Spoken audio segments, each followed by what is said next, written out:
Hello everyone. I hope आप सभी अच्छे होंगे और पढ़ाई कर रहे होंगे। तो आज मैं लेकर लेकर आया हूँ आपके लिए एक बहुत ही पॉजिटिव न्यूज़। तो बहुत से समय से हम लोग प्रयासरत थे कि एलाइड सर्विस की एग्ज़ामिनेशन जो है उसकी नोटिफिकेशन आ जाए, लेकिन कमीशन के पास अभी तक कोई भी रिक्वेजिशन सरकार की तरफ से नहीं गई थी। इसी के रिगार्डिंग हम लोग सीएम से मिलने भी गए थे, जहाँ पर हमने सीएम सर को रिक्वेस्ट किया था कि जो ये एलाइड एनटी एंड एचएस का प्रोसेस है इसको एक्सपीडिएट किया जाए। तो इसी की रिगार्डिंग एक पॉजिटिव न्यूज़ है।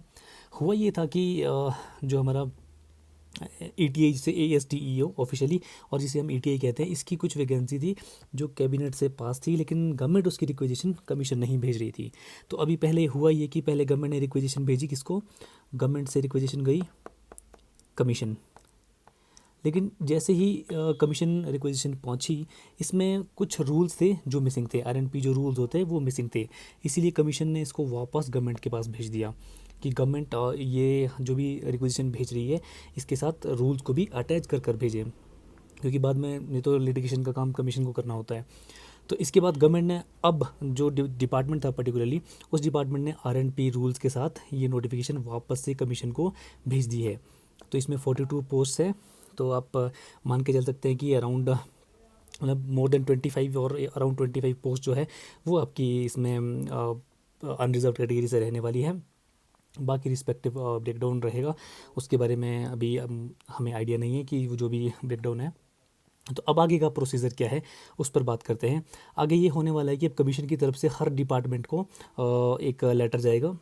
हर डिपार्टमेंट में कमीशन बोलेगा कि आपके पास यदि कोई एलाइड सर्विसेज के अंदर आने वाली कोई भी अगर आपके पास वैकेंसी वैकेंट पोस्ट है तो आप उसकी रिक्वेजिशन जल्दी से कमीशन को भेज दे। तो अभी कमीशन कुछ टाइम वेट करेगा, क्योंकि एलाइड के अंडर काफ़ी सारे डिपार्टमेंट्स आते हैं। वो इंडस्ट्री से भी खबर ये भी आई है कि जो 16 पोस्ट है एक्सटेंशन ऑफिसर की, वो इंडस्ट्रियल डिपार्टमेंट से फाइनेंस डिपार्टमेंट गई है। जैसे ही फाइनेंस से वो पास होती है तो डिपार्टमेंट उसको भी कमीशन को भेजेगा। और जब कमीशन के पास एक अच्छा खासा अमाउंट बन जाएगा, सारे डिपार्टमेंट से रिक्वेजिशन पहुंच जाएगी, उसके बाद कमीशन एलआईड की नोटिफिकेशन रिलीज़ कर देगा।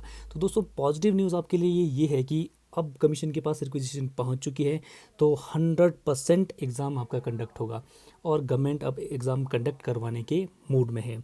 तो आप बिना किसी देरी के तैयारी में जुट जाइए, कोई भी सेकंड थॉट दिए बिना